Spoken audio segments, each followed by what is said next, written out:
ஆசிரியர்கள் அனைவருக்கும் வணக்கம்.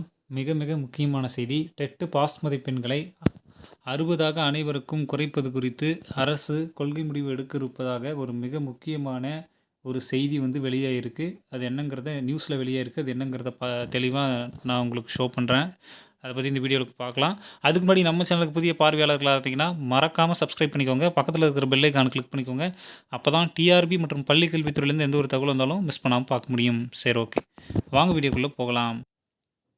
நீதிமன்ற வழக்கு விசாரணைக்கு வந்தது. நீதிமன்றத்தில் நடந்த நிகழ்வுகள் எல்லாமே நீங்கள் பார்த்துருப்பீங்க. அதில் தமிழ்நாடு அரசு சார்பில் ஒரு மிக முக்கியமான தகவல் ஒன்று தெரிவிக்கப்பட்டிருக்கு.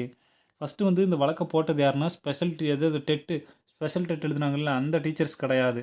இது ஏற்கனவே 2025 டெட் தேர்வு எழுதின கேண்டிடேட்டு தான் இந்த கேஸை போட்டு எல்லோருக்கும் பாஸ் மதிப்பெண் 60 அப்படிங்கிற மாதிரி இருக்கணும் அப்படிங்கிற மாதிரி கேட்டிருக்காங்க. ஒவ்வொருத்தருக்கும் ஒரு பாஸ் மதிப்பெண் இருக்குது. ஒருத்தருக்கு 75 இருக்குது, ஒருத்தருக்கு 60 இருக்குது, அதே மாதிரி ஒருத்தருக்கு 90 இருக்குது. பீகார்லலாம் 50% பாஸ் மார்க் தான் இருக்குது. ஸோ அதே ரூல்ஸ் தமிழ்நாட்டிலையும் வரணும் அப்படின்னு சொல்லிட்டு அவங்க கேட்டு ரொம்ப நாள் கேஸ் போட்டது. அந்த கேஸ் விசாரணைக்கு வந்ததை தொடர்ந்து மிக முக்கிய அறிவிப்பு வெளியிட்டிருக்காங்க. இதனால் ஸ்பெஷல் டெட் டீச்சர்ஸ்க்கு இது ஒரு நல்ல அதிர்ஷ்டம்.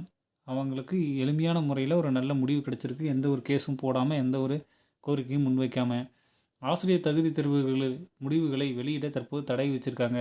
ஸ்பெஷல் டெட்டோட எக்ஸாம் ரிசல்ட்ஸை இப்போதைக்கு அனௌன்ஸ் பண்ண மாட்டாங்க. ஏன்னா தடை விதிச்சிருக்காங்க. என்ன காரணம்னு பார்த்தீங்கன்னா, தமிழக அரசு அது தொடர்பாக முடிவு எடுக்கிறோன்னு சொல்லியிருக்கிறாங்க. ஆனால் என்ன முடிவெடுக்க போகிறன்றது சொல்லவே இல்லை. அதனால் ஜூன் 24 உங்களுக்கு லாஸ்ட் டேட்டு. அந்த லாஸ்ட் டேட்டில் உங்களோட கொள்கை முடிவு என்னவோ சொல்லுணும். அதை சொல்லிவிட்டு ரிசல்ட்டை பப்ளிஷ் பண்ணிக்கோங்க. அதுக்கு முன்னாடி ரிசல்ட்டை பப்ளிஷ் பண்ணக்கூடாது அப்படின்னு சொல்லிட்டு கோர்ட்டு தரப்பில் சொல்லிட்டாங்க. அது மட்டும் இல்லாமல் சுவாரஸ்யமான சில விஷயங்கள் நடந்திருக்கு. என்னங்கிறத ஒரு ஓவர் கிளான்ஸாக பார்த்துட்டு அதுக்கப்புறம் தமிழ்நாடு அரசு என்ன விளக்கம் கொடுத்துருக்காங்க, மதிப்பெண்களை 60ஆக குறைக்கிறதுக்கு என்ன நடவடிக்கை எடுத்திருக்காங்க அப்படிங்கிறத பற்றி பார்த்துடலாம். சரி, ஓகே. மற்ற பிரிவினருக்கான குறைந்தபட்ச மதிப்பெண் 5% குறைக்கப்பட்டுள்ளதுன்னு சொல்லிட்டு மனுதாரர் தரப்பில் தெரிவிச்சிருக்கிறாரு. மற்ற பிரிவினருக்குலாம் 5% குறைச்சிருக்கிறாங்க அப்படின்னு சொல்லி கேட்டிருக்கிறாரு. பார்ப்போம் அடுத்தது. ஜூலை 24 அரசின் கொள்கை முடிவை தெரிவிக்க வேண்டும் என உயர்நீதிமன்றம் உத்தரவு. 24 நீங்கள் என்ன கொள்கை முடிவு எடுத்துருக்கீங்க அப்படிங்கிறது சொல்லிடணும்னு சொல்லியிருக்கிறாங்க.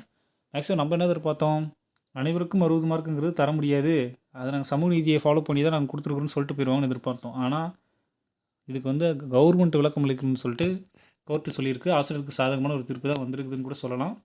இன்னும் ஃபைனல் ஜட்ஜ்மெண்ட் வரல. அது அரசனுடைய கொள்கை முடிவு சொல்லுவாங்க. அதை பொறுத்து தான் அமையும். அதுக்கு இவங்க ஓகே சொல்லணும். அரசனோட கொள்கை முடிவு எங்களுக்கு ஓகே அப்படின்னு சொல்லிட்டு.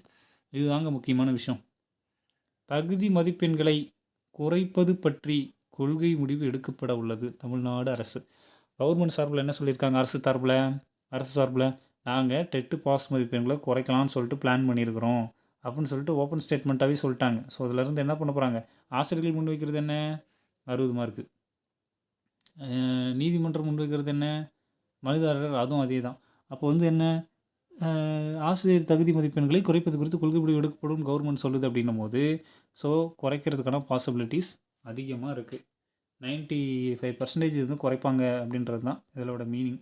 இதுலேருந்தே தெரியுது கவர்மெண்ட்டே நாங்கள் குறைக்க போகிறோம் அப்படின்னு சொல்லிட்டாங்க. அதனால் இப்போ அது ஒரு மகிழ்ச்சி செய்தி தான். இருந்தாலும் எவ்வளோ மதிப்பெண்கள் குறைக்கிறாங்க, எவ்வளோ பாசிபிலிட்டிஸ் இருக்குது, கோர்ட் இதுக்கு என்ன சொல்லுது அப்படிங்கிறத அடுத்த ஹியரிங்கில் தான் நமக்கு தெரியும். 24 சொல்லுவாங்க. 24 ஜூலை மாதம் 24 உங்களுக்கு கம்ப்ளீட்டாக தெரிஞ்சிடும் அஃபிஷியலாக. இப்போவே கன்ஃபார்ம் ஆன மாதிரி தான். 24 ஃபுல்லாக கன்ஃபார்ம் ஆயிரும். இந்த செய்தியை பற்றி உங்களோட ஒப்பீனியனை சொல்லுங்கள் கமெண்ட்டில். மேலும் இது மாதிரியான டிஆர்பி மற்றும் பள்ளிக்கல்வித்துறை சார்ந்த தகவல்கள் மற்றும் அப்டேட்டுகளுக்கு நம்ம சேனலோடு இணைந்திருங்கள். நன்றி.